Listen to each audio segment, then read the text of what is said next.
Always true. We ask the questions. What is needed in the world?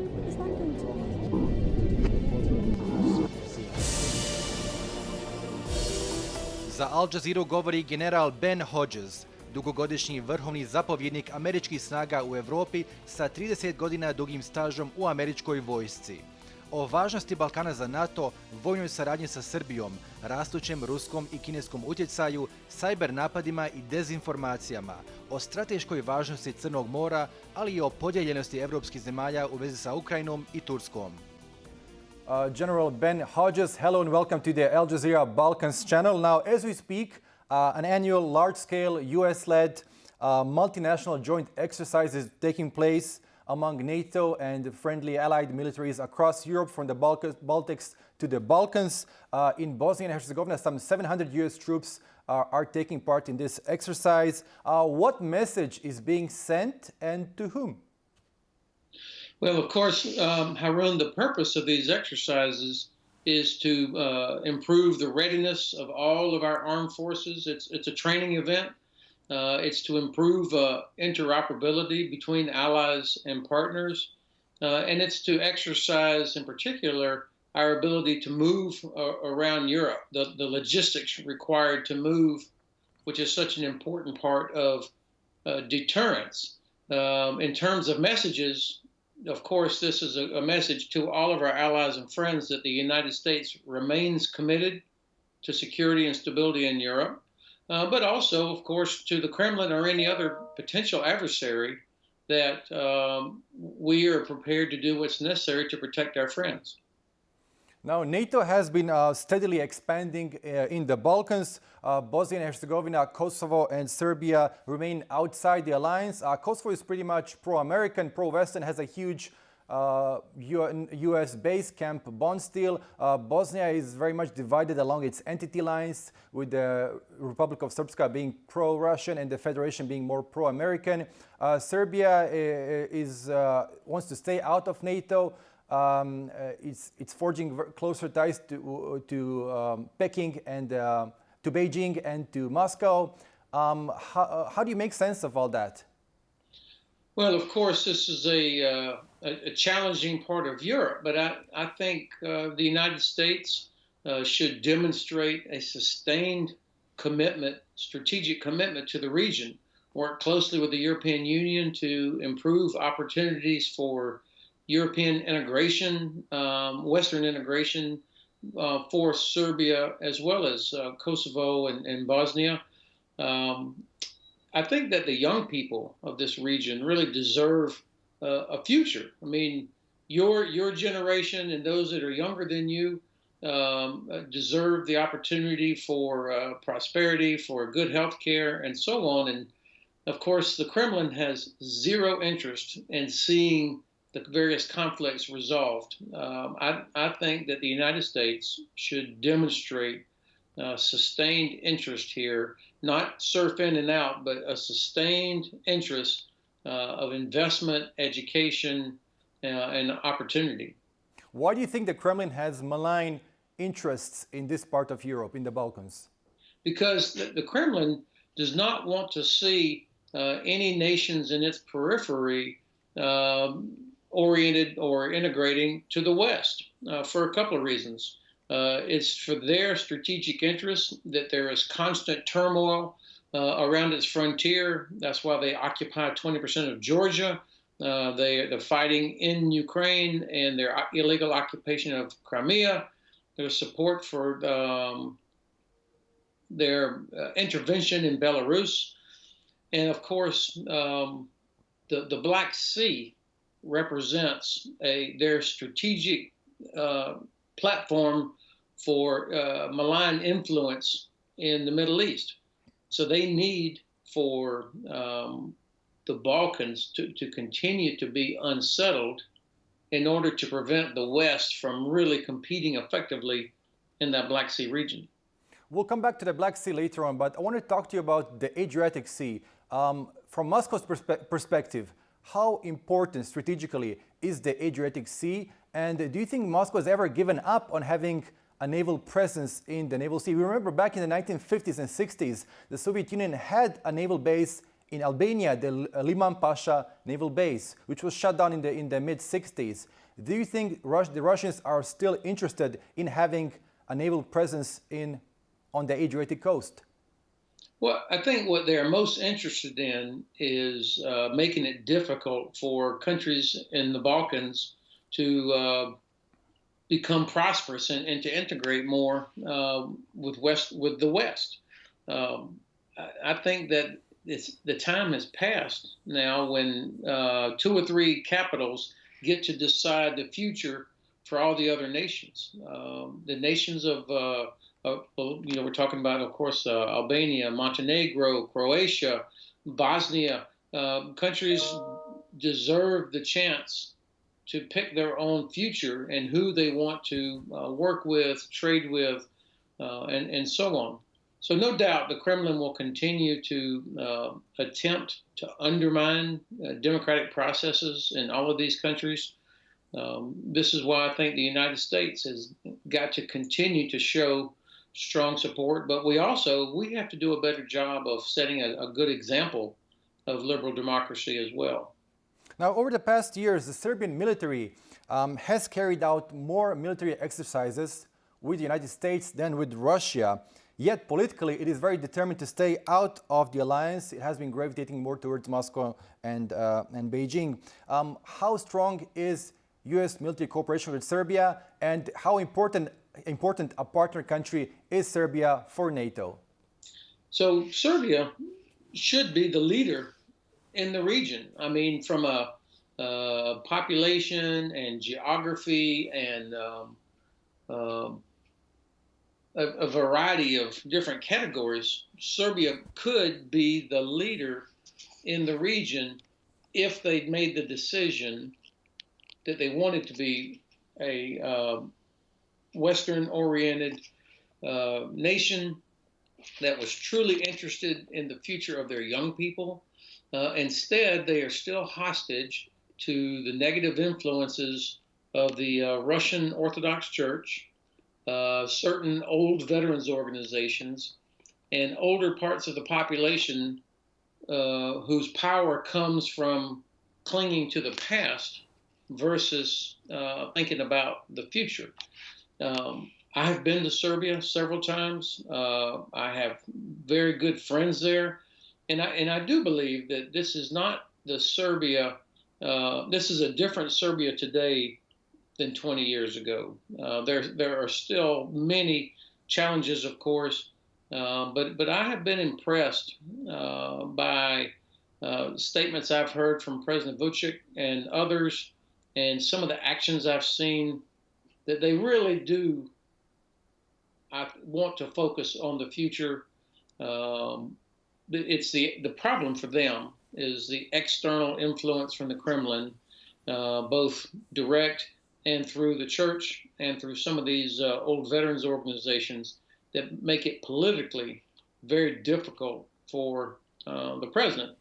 And this is why I think the European Union and the United States together have got to give him some options, some potential, some confidence that the Western integration will improve the future for young people of Serbia.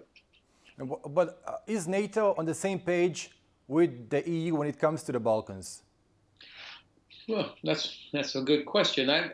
Sometimes I'm not so sure. I mean, I think the French have indicated that they're not interested anytime soon in further expansion of the Union, and I can understand some of that.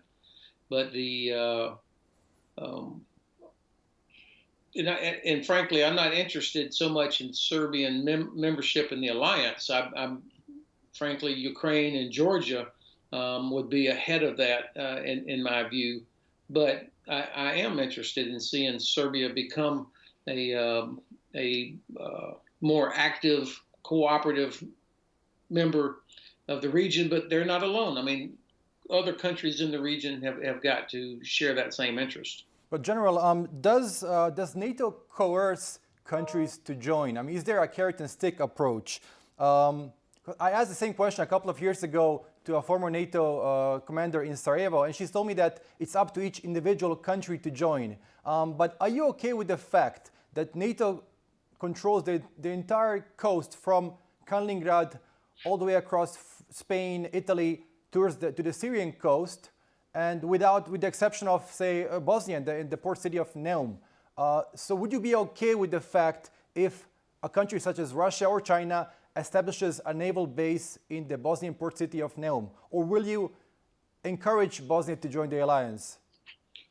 Well, look, whoever you spoke to 2 years ago was exactly correct. The alliance, this is not like the old Roman Empire that went out and seized territory. The alliance has grown from 12 to 30 here over its history, from 12 nations to 30 nations, because nations realize that their security is better when they belong to NATO. I think the real question that people should ask is, why is it that almost every country that was ever a Soviet republic or a member of the Warsaw Pact has asked to join NATO as fast as they could? What do they know about the Kremlin that tells them that their security is best if they belong to NATO, the most successful alliance in the history of the world? So no, there is no coercion to join, and in fact, usually there's resistance to growing the size of the alliance for a variety of reasons. I think that Bosnia, of course, as a sovereign nation, has to make decisions in its own best interest. I personally don't see how it could be in Bosnia's best interest to host a Russian Navy base there. I don't know how any nation that hosts Russian facilities, I don't know what goodness they could point to as being a beneficiary of something like that. Mm-hmm. What is NATO's biggest security concern in Europe today? Is it more concerned about cyber attacks and disinformation campaigns, or conventional war? Harun, that's a good question, but those things, conventional war, cyber, disinformation, those are all parts of the Kremlin's toolkit for what we call hybrid warfare or new generation warfare. Here over the last 6 weeks, most of the anxiety around Europe had to do with endless videos of Russian tanks and armored vehicles on rail cars heading to Ukraine, and the deployment of Russian Navy vessels into the Black Sea. All very conventional capabilities, but they were used in conjunction with a steady, constant stream of disinformation about what was going on there. Complete lies coming out of the Kremlin, the fairy tale that somehow this was a Ukrainian civil war, this was just an exercise, the full range of things, which is standard Kremlin fairy tale narrative. So the biggest danger is not one of those particular tools. The biggest danger is the failure of European leaders and also sometimes in the United States to recognize and call out the threat for what it is, to recognize that Russia has bad intentions and that Russia only respects strength and despises weakness. So the biggest threat is that people are not willing to acknowledge those threats. And I would also say the same thing from China, although it comes in a different way. You just talked about the Black Sea. We saw a lot of increased Russian military activity over the past couple of weeks. Does the United States, does NATO want a greater presence in the Black Sea? And of what strategic importance is the Black Sea to NATO? So, by the way, I hope you don't mind, I read your article yesterday about the Black Sea. I thought it was very well done. I agreed with almost every single point in it, except the one point where you said that Turkey wants more NATO in the Black Sea. I'm not convinced of that. I wish they did, but I'm not convinced that they actually want more. Why not? So the Black Sea is an area that the West has not, we have not paid sustained attention to it. We don't have a strategy. The United States, NATO, we don't have a strategy for the greater Black Sea region that takes into account diplomacy and competition in information space and economic investment, as well as military. Most of the conversation always seems to go around military topics, when in fact, to be candid, Berlin, Paris, Brussels, they do not care about Ukraine in a cold strategic sense, or Georgia, because there's no economic investment there. I mean, there no big German or French or Dutch companies have significant investment in any of those places. And so I think that they are unfortunately content to allow the Kremlin to do much of what it wants. And so this is why Turkey is concerned. I think Turkey does not trust, not in many ways, does not trust the West, does not trust the United States for a variety of reasons. And so they, our Turkish allies, have to hedge their bets a little bit. They've, as you pointed out correctly, they've had several wars with Russia over the last 3 centuries. Almost all of them turned out badly for Turkey or the Ottoman Empire at the time. And so I don't excuse it, but I can understand it. Now, I do think that the strategy for the Black Sea region should include fixing the relationship between the United States and Turkey. I would call it Turkey USA 2.0. We've got to start by rebuilding trust. We've made some bad decisions, I think, about Turkey because we were focused on destroying ISIS. But I would also say that Turkey has made some bad decisions as well. This S-400 purchase, which it looks like they're considering compounding it, is unnecessary. It's a bad idea. And I think it's the narrative that goes with it has not been accurately told. Well, General, when you say that European countries, Germany, the Netherlands, France, have no vested interests in and no large investments in Ukraine, does the U.S. have a vested interest in keeping Ukraine pro-Western? Yeah, we should. This is why I hope that the administration, or let me say it this way, I was happy that President Biden declared to President Putin in his first phone call with him that Ukrainian sovereignty is a priority for the United States. I was glad to hear that. But that's a policy statement.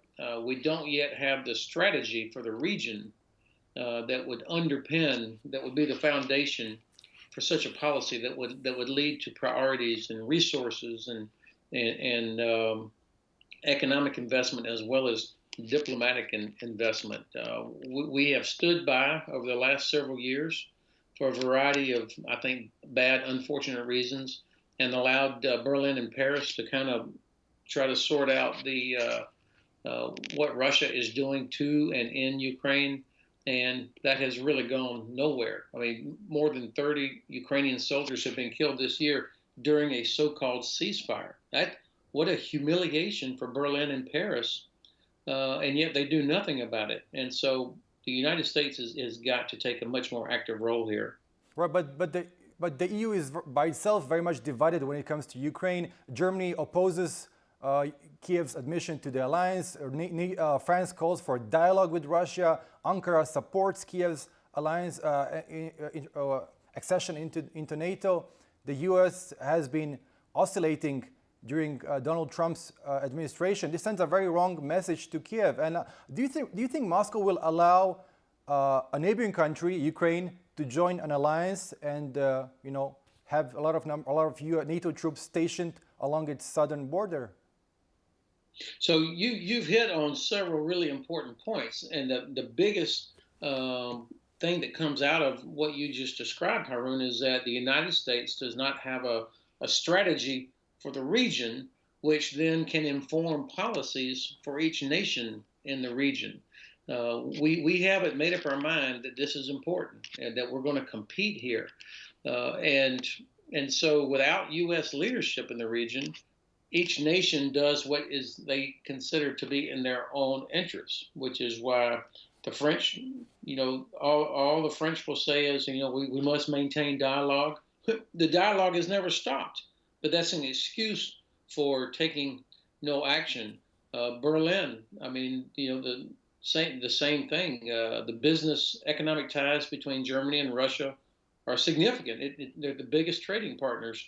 And so for Germany today, unfortunately, which has a total lack of a strategic sense of its place in the world, business always comes first. And so that's why the Kremlin feels pretty confident that they've not been punished since they invaded Georgia, not Right. in any meaningful way. And so the United States has got to step in and provide leadership for this region. Right, but even the U.S. has never been has not always been on the same page with NATO. We remember a couple of years ago when Donald Trump stated that he will not go to start a third world war should Russia attack Montenegro. And Montenegro back then was already a NATO member state. This sent a very wrong message to the tiny Balkan nation. Yeah, it was terrible. And it's going to take us a while to recover from the damage that the previous president caused to people's confidence in American leadership and to the cohesion of the alliance. I mean, for the first time in my life, I had never imagined I would hear an American president question a U.S. commitment to Article 5, which of course is the article of the Washington Treaty that says an armed attack on one should be considered an armed attack on all. I would never have imagined that. So fortunately, President Biden has made it very clear, as has Secretary of Defense Austin, that the United States is committed to the alliance. The summit coming up here in the middle of June, 14 June, will be an important opportunity for the United States to make that very clear, because you're right, that does send very, very bad signals to the Kremlin, to Beijing, and to others about American commitment. Right, and finally, we have about 2 minutes for the show. What will it take for the U.S., for Washington to mend its transatlantic ties? Demonstrated sustained commitment. You can't surf in and out. Look, the United States we have significant internal challenges that we're dealing with coming out of COVID, economic challenges, but also internal domestic political issues where there's a lot of division in my country right now. So it's going to take some time for positive political leadership at all levels to repair that. And we can't be strong internationally unless we are strong domestically and unified. But I have some optimism that we're going to rebuild those relationships. So it certainly cannot do it alone. We need UK, Germany, France, Poland, all of our allies, Romania, and we need Turkey. Right. General Ben Hodges, it was a pleasure speaking to you. Thank you so much for your time. Arun, thank you for the privilege. What you do is really, really important.